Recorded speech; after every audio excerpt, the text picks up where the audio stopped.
Hello, hello! En direct du bunker, là où on range les pneus. Un de mes amis m'a demandé, il m'a dit: Hey, Christian, je pense que tu serais dû te parler de la façon de remiser les pneus. Donc, l'entreposage, et oui, c'est important. Ouais, je dis c'est pas mauvais. Là, je repensais à ça. Je dis, je vais lui dire ça.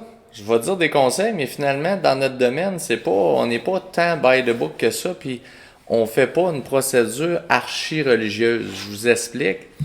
Il y en a, là, on a déjà entendu, faut pas qu'il soit pilé à l'horizontale, ça prend un rack, faut que ça soit mis dans un endroit précis. Ben, de un, ceux qui en disent un peu trop, je pense qu'ils considèrent que les pneus sont trop fragiles. C'est pas vraiment le cas, là. Un pneu, c'est quand même assez fait fort.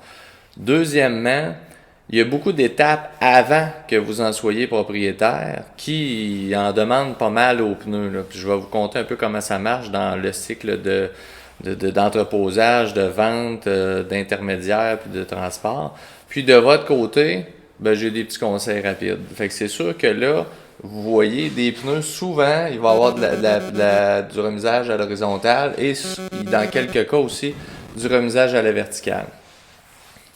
Premièrement, à la verticale, c'est sûr que c'est le fun. Chaque pneu a son propre poids, pas le poids des autres sur lui. Le problème, c'est que ça prend des racks. Tous les garages ont des racks, mais les fameux racks ont un problème qui est complètement opposé à celui de ce qu'on a dans le marché. Dans le marché, avant, c'était un petit peu plus homogène. Des 14, des 15 pouces, des 16, des 14, des 15, des 16. Fait que ce qui arrive, c'est qu'on pouvait construire un rack puis que les 90-95% des pneus rentraient dans le rack. Aujourd'hui, on est dans la merde. C'est complètement différent. Ça passe de encore du 14 pouces. On a rarement, on a donc les accents, un Mitsubishi Mirage, des choses comme ça, des petits véhicules plus les vieux. Donc, on a encore du 14 pouces. Mais on a du 15, on a du 16, on a du 17. Dans l'automobile, on est rendu bourré de SUV, donc 17, 18, puis avec une hauteur de section plus grande. Donc, le hors-tout gonflé au sol est de plus en plus grand. 17, 18. Là, ensuite de ça, il s'est bourré. On est les champions de la vente des F-150. On est rendu où? Ben là, on est rendu dans le 18, dans le 19, dans le 20. Vous tripez chez les Chevrolet, vous avez une escalade, ben, ça continue. Dans le Chevrolet, les Sierra, dans le 20, dans le 21, dans le 22.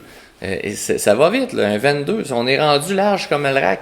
On n'est plus capable de ranger les pneus adéquatement. Donc, ce que ça fait, c'est que les racks sont rendus utiles pour 50-40% des pneus. Ça fait... Oups, on vient de perdre le son. C'est pas grave, on continue comme ça. Donc, ça fait en sorte que c'est des nouveaux problèmes. On arrive avec...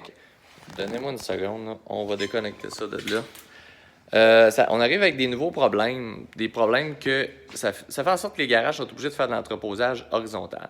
Mais c'est pas grave parce que pour vous, c'est pas une énorme différence. Ça veut dire que ce qui est différent, c'est qu'il faut juste pas que les pneus aient trop de charge sur eux. Faut pas qu'il y ait une pile de 28 de haut avec le dernier qui est tout petit en bas, qui est trop mou. Ce qui est important, c'est qu'il n'y ait pas un écrasement complet là, du pneu pendant une durée trop prolongée, puis que ça finisse que le pneu soit modifié, donc plié permanent au niveau de son renfort d'acier. Pour le reste, il va se gonfler, là, puis il va faire sa job. C'est quand même tough, un pneu. C'est fait avec un caoutchouc, avec un alliage, c'est bon. C'est pas fragile comme ça. Donc ça, c'est pour l'entreposage. N'oubliez pas que lui, à l'époque, justement, il a été entreposé dans des grands entrepôts. Il a été pilé de plusieurs façons, dont des grandes piles, là. C'est souvent là que c'est vraiment rock'n'roll. Il y a beaucoup de... c'est pas toujours simple. Les quantités de pneus, c'est par millions dans les entrepôts. Puis ensuite, il y a... Excusez, pardon. Du pilage en X pour réussir à mettre les pneus de façon adéquate pour en rentrer énormément dans la vanne. Puis ça, le pilage en X, c'est incroyable. Les pneus qui n'ont pas de tonus finissent, qui sortent de là, ils sont tous tortillés. Souvent, si...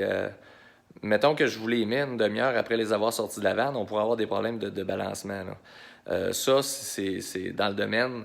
C'est quelque chose de fréquent. C'est normal, c'est parce qu'ils n'ont pas le choix. Il faut qu'ils en rentrent le plus possible dans un 43 pieds. Ça, c'est une chose. Donc, ça fait en sorte que vos entreposages à vous, que ce soit ici ou à la maison, c'est pas grave, ça fait partie de la... C'est pas des grosses quantités de pneus, ils seront pas surchargés de pression sur eux, c'est pas grave. Par contre, je dois vous donner des petits conseils, il y en a à peu près 2. C'est simple, c'est que si vous entreposez, vous devez d'essayer d'être dans un endroit qui est quand même aéré mais protégé des rongeurs. Donc on veut pas avoir des pneus qui risquent de se faire gruger, parce qu'un rongeur, quand ça s'ennuie là en hiver, ça peut manger n'importe quoi. Par expérience, dans mon cabanon, il n'y a pas juste la bouffe qui a passé, ça a grugé des toiles, une tente, une boîte, un sac. Ça peut gruger une partie importante d'un pneu. Ça pourrait coûter cher, là, tu sais. Ça, c'est une chose. L'autre chose, la pire chose de tout pour les pneus, puis les gens l'oublient, la pire chose, c'est le soleil. Donc, si vos pneus sont garochés n'importe où, puis que sur le coin, en dessous de la galerie, puis que tout l'été, vos pneus d'hiver sont au soleil, ben ça altère beaucoup plus les pneus que n'importe quel type d'entreposage avec des pneus par-dessus. Le soleil, c'est très, très grave. Ça fait éventer votre pneu à une vitesse folle. On le voit, nous, on les regarde, sont rendus fendillés comme des pneus de tracteur. Tout le fond est crevassé. Ces pneus-là sont rendus secs et glissants. Le caoutchouc ne doit pas être au soleil trop longtemps ou de façon trop durable sur un soleil puissant.